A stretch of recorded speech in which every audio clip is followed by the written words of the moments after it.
l'atmosphère. Les perpétuels transferts d'énergie entre les pôles et l'équateur sont à l'origine de notre climat. De la chaleur et de l'humidité des forêts tropicales le long de l'équateur, aux étendues gelées des calottes glaciaires à l'autre bout du monde. Plus de 6 milliards de kilomètres cubes d'air et plus de 13 milliards et demi de milliards de litres d'eau sont chauffés pour créer notre climat.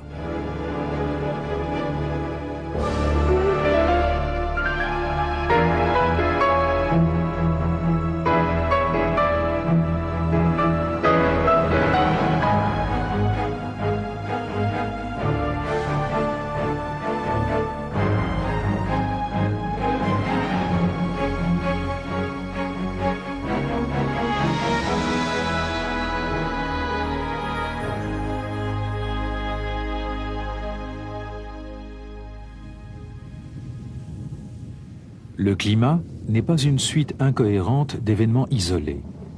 C'est une machine complexe, faite de rouages gigantesques entraînant des engrenages plus petits. Les rouages géants responsables du climat dans les zones tempérées sont les courants jets. Les courants jets développent des forces qui figurent parmi les plus puissantes de notre planète, plus puissantes qu'un ouragan. La présence des courants jets engendre fréquemment tout un alignement d'orages et d'éclairs.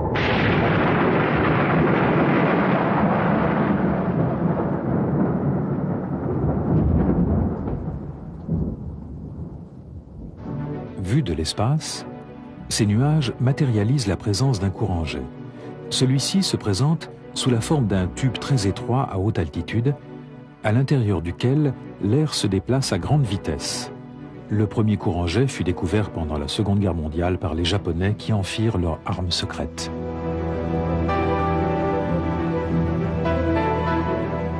Pendant les derniers mois de la guerre, ils lancèrent 9000 ballons transportant des bombes dans ce courant d'air à 10 km au-dessus de l'océan Pacifique.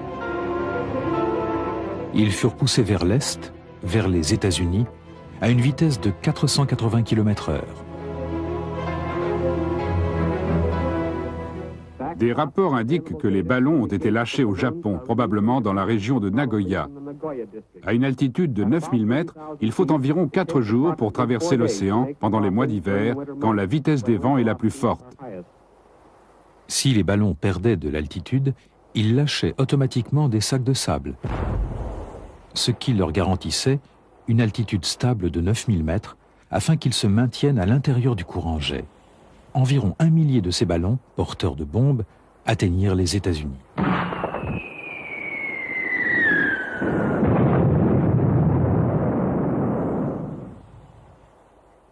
Heureusement, ils ne firent pas plus de 6 victimes.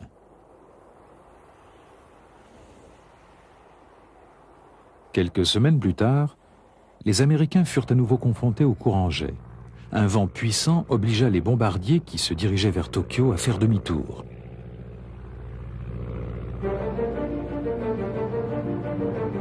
Quatre courants jets encerclent la Terre d'ouest en est. Et ils avaient dû faire face à celui qui est situé le plus au nord, le courant jet polaire. Le courant jet polaire a une influence sur le climat de tout notre hémisphère.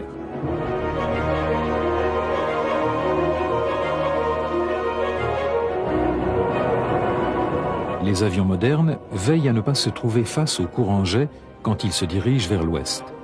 Mais à l'inverse, quand ils vont vers l'est, ils s'efforcent d'en profiter pour augmenter leur vitesse.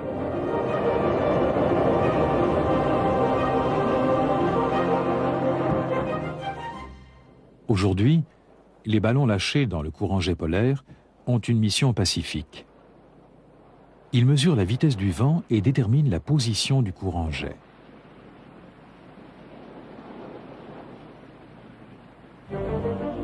Car en dessous du courant jet se développent d'énormes orages.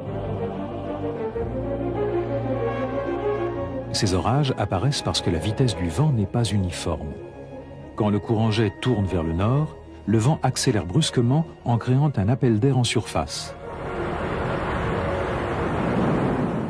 Au niveau de la mer, cela provoque de violents coups de vent quand l'air est aspiré vers l'altitude. Déviés par la rotation de la Terre, les vents ne soufflent pas en ligne droite. Voici la naissance d'une tempête liée à une basse pression. C'est ainsi que se forment toutes les dépressions. Le courant jet qui entraîne la dépression détermine l'endroit où la tempête va se déclencher. Une telle tempête s'est abattue sur l'Angleterre en octobre 1987.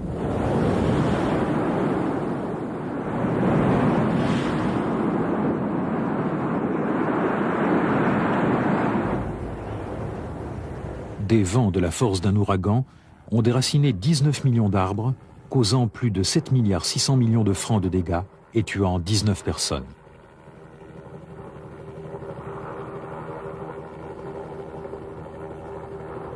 La violence de la tempête était causée par un courant jet particulièrement puissant. Il s'accompagnait d'une dépression extrêmement violente au beau milieu de l'Atlantique. C'était la pire tempête que connut l'Angleterre depuis 250 ans.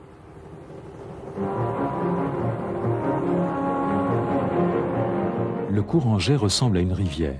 Quand il est fort, il coule vite et tout droit. Mais quand il est faible, il fait des méandres. Cette course en lacet peut entraîner d'importants changements dans le climat. Des masses d'air froid descendent de l'Arctique et des masses d'air chaud remontent des tropiques. Ces mouvements des masses d'air peuvent provoquer de grandes variations de temps. Il fait très chaud à Moscou, il gèle à Rome et le beau temps remonte jusqu'en Islande. Ils peuvent aussi créer une zone de haute pression qui bloque le passage du courant jet et l'oblige à la contourner.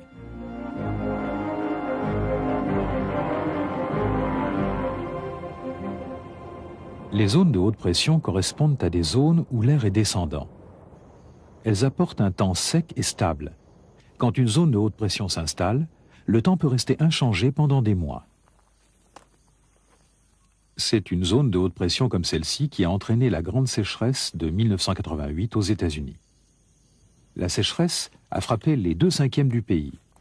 Les récoltes perdues s'élevèrent à plusieurs milliards de dollars et le Mississippi, le 6e des plus grands fleuves du monde, fut réduit à un ruisseau. Mais le courant jet n'est qu'un des engrenages de notre vaste machine météorologique. Une machine qui ne peut fonctionner que sous certaines conditions. Et avant tout, il lui faut une planète. Pour jouir d'un climat confortable, une planète doit se trouver au bon endroit, assez proche d'une étoile pour s'y réchauffer, mais pas trop près, sinon tout ce qui se trouve à la surface de la planète serait brûlé. Il faut aussi que la planète tourne, afin que la chaleur se répartisse sur toute sa surface et pas seulement d'un côté.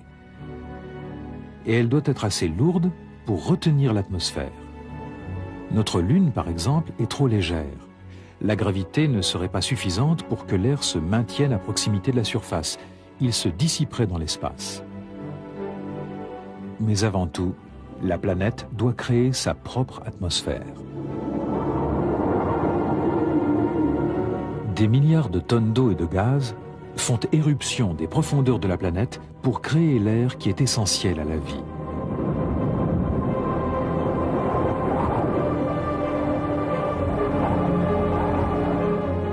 C'est ainsi que naît une machine météorologique.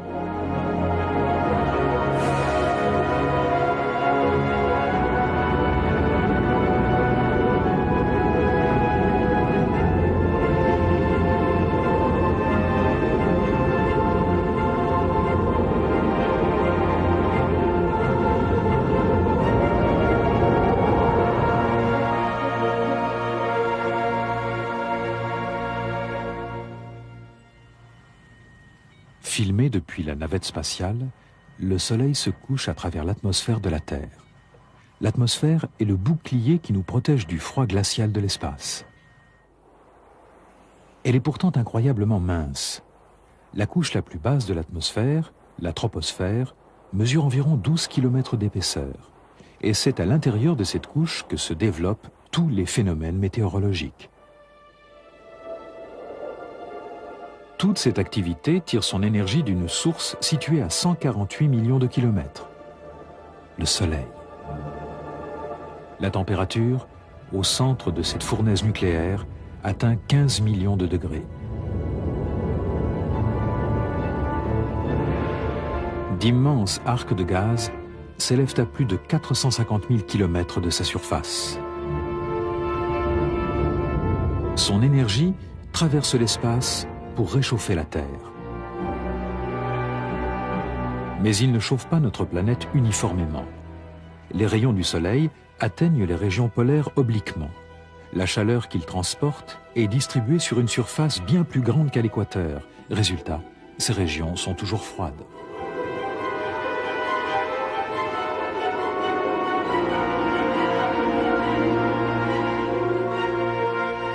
De plus, la Terre est inclinée. Quand son axe d'inclinaison l'éloigne du Soleil, il fait plus froid, c'est l'hiver. Sans cette inclinaison, le climat serait le même tout au long de l'année. C'est ce phénomène qui engendre les saisons.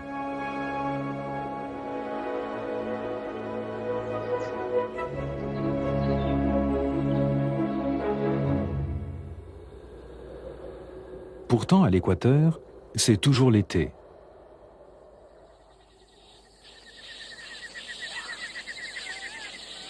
Frappée directement par les rayons du soleil, la Terre se réchauffe rapidement, faisant s'évaporer l'eau à la surface et réchauffant l'air. L'air chaud est plus léger que l'air froid, et donc il s'élève. En s'élevant, il emporte de la vapeur d'eau. En altitude, l'air se refroidit et la vapeur d'eau se condense pour former des nuages. Il en résulte une averse quotidienne chaque après-midi.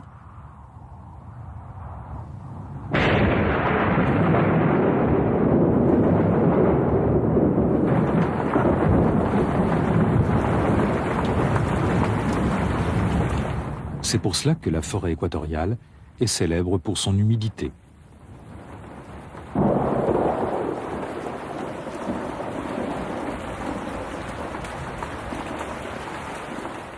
C'est aussi à l'équateur que se forment deux énormes boucles d'air qui influencent le temps dans toutes les régions des tropiques. Au-dessus de la forêt, l'air continue à s'élever. Quand il arrive au sommet de la troposphère, l'ascension de cet air chaud est bloquée. Il se scinde en deux branches, l'une se dirige vers le nord, l'autre vers le sud.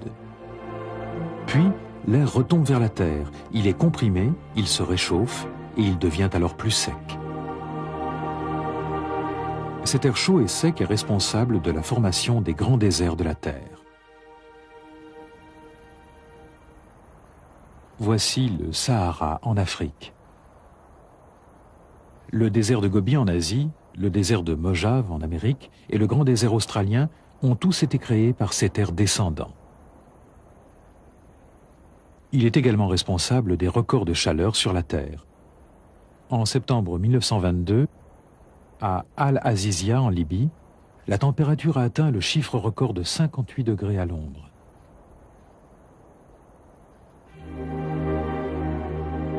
Presque tous les déserts du monde s'étendent sur des régions surmontées par de l'air descendant, à 30 degrés au nord et au sud de l'équateur.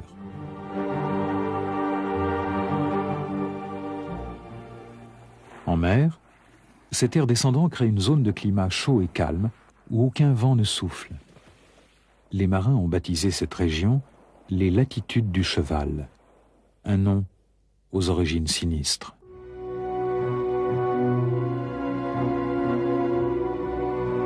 À l'époque des grands voiliers, les bateaux qui transportaient des chevaux vers le Nouveau Monde se retrouvaient souvent immobilisés sur une mer d'huile, sans un souffle de vent et sous un soleil de plomb. Quand l'eau potable venait à manquer, les marins jetaient les chevaux à la mer pour faire durer leurs réserves de ce précieux liquide.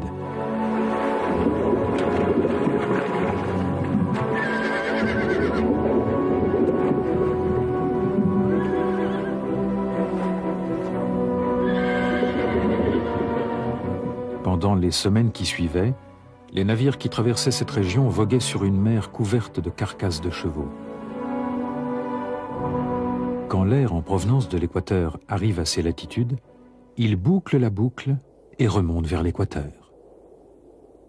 Au début, les vents qui reviennent sont faibles, mais quand l'air arrive à l'équateur, il s'élève à nouveau et le vent se renforce.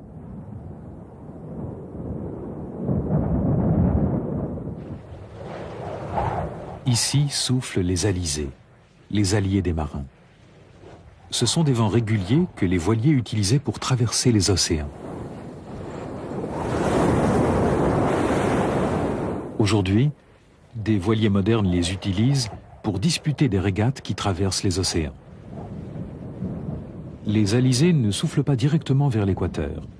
Ils sont déviés par la rotation de la Terre sur son axe. Les alizés de notre hémisphère soufflent donc vers le sud-ouest. Ces vents ont poussé Christophe Colomb en direction de l'Amérique, de l'autre côté de l'Atlantique. Les alizés forment deux boucles d'air géantes, des boucles d'air qui font le tour de la Terre.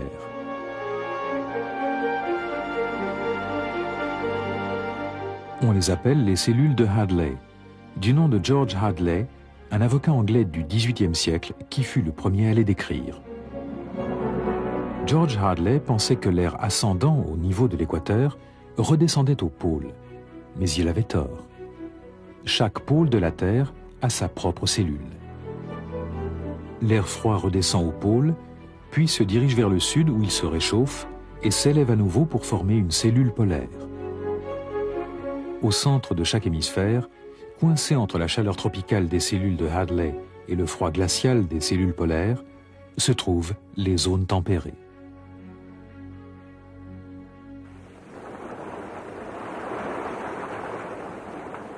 Dans ces régions, le climat est censé être doux ou tempéré. Pourtant, les habitants d'Amérique du Nord ou d'Asie centrale savent bien que leur climat va d'un extrême à l'autre et n'a de tempéré que le nom.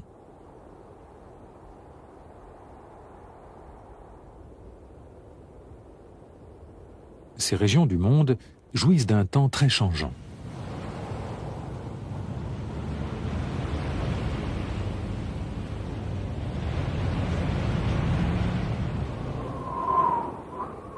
En observant le climat des zones tempérées, on voit que l'air chaud et l'air froid se livrent une bataille en permanence.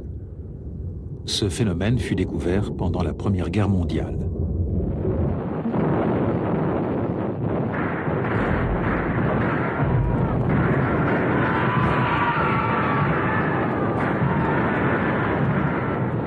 Pendant cette guerre, les informations météo sont devenues des secrets bien gardés que les pays ne partageaient plus avec leurs voisins.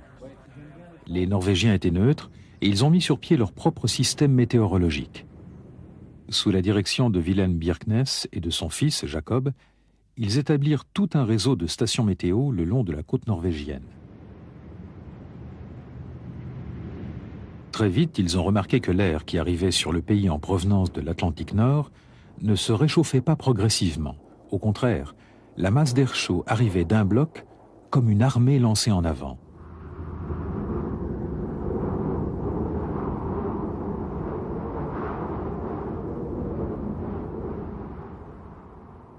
Ils baptisèrent cette ligne d'air chaud un front, car ce phénomène leur rappelait les fronts des combats de la guerre en Europe. Aujourd'hui, les météorologues tracent toujours ces fronts d'allure militaire sur leur carte météo. Ce sont des outils indispensables pour prévoir la pluie. L'air chaud qui progresse escalade la masse d'air froid.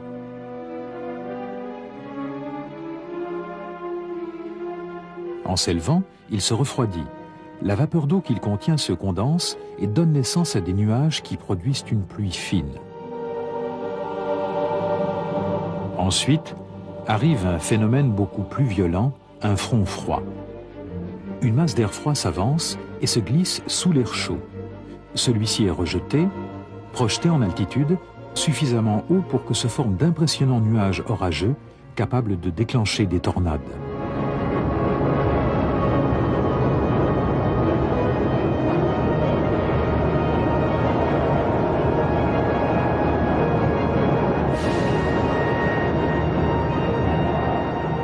Notre machine météorologique n'est pas toujours aussi violente. Il lui arrive même d'adopter un rythme plus calme et plus digne. C'est le cas des interactions de la mer et de la terre. La terre se réchauffe et se refroidit très vite. Donc, les grosses masses de terre intérieure subissent souvent des températures extrêmes. C'est ce que l'on appelle un climat continental. Un climat continental est caractérisé par de fortes chaleurs en été et un froid glacial en hiver.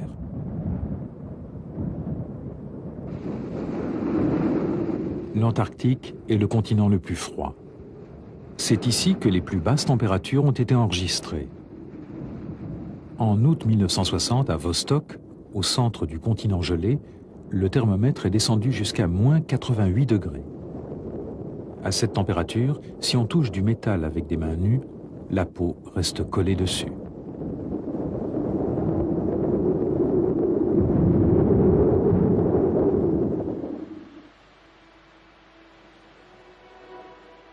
Les océans protègent les côtes de ces extrêmes. Elles bénéficient d'un climat maritime.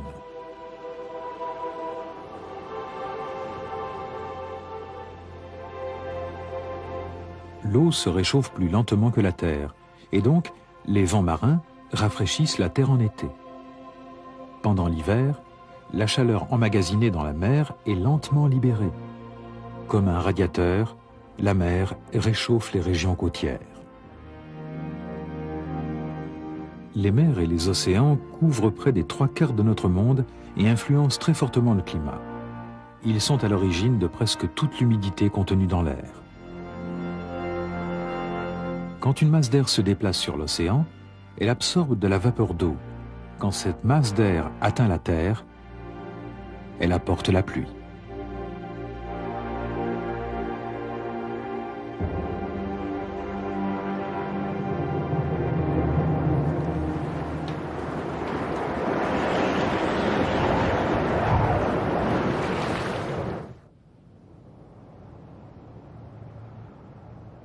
Chaque région du monde a son propre climat local. Les villes peuvent créer leur propre microclimat, et New York en est un bon exemple.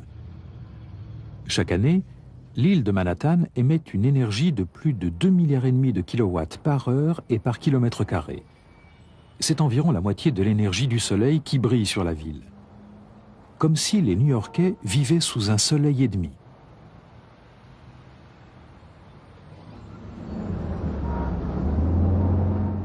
Cette chaleur provient des appareils d'air conditionné, de la circulation, des fuites de vapeur sous les rues de la ville.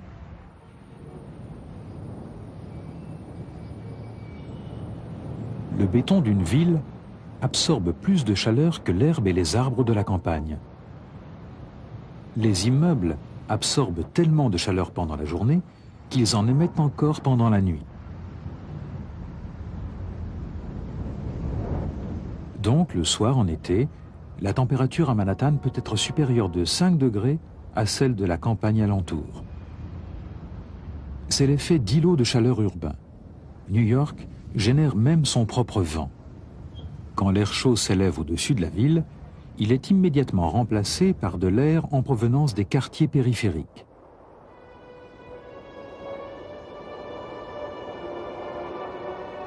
Les microclimats n'existent pas seulement en ville, on en trouve dans toutes les régions du monde. À leur manière, ils influencent la masse d'air toujours en mouvement, responsable de notre climat. Ils sont les plus petits rouages de notre machine météorologique, une machine si complexe et si magnifique qu'on ne comprendra probablement jamais parfaitement son fonctionnement. Une machine si puissante qu'elle détermine le climat de notre planète tout entière.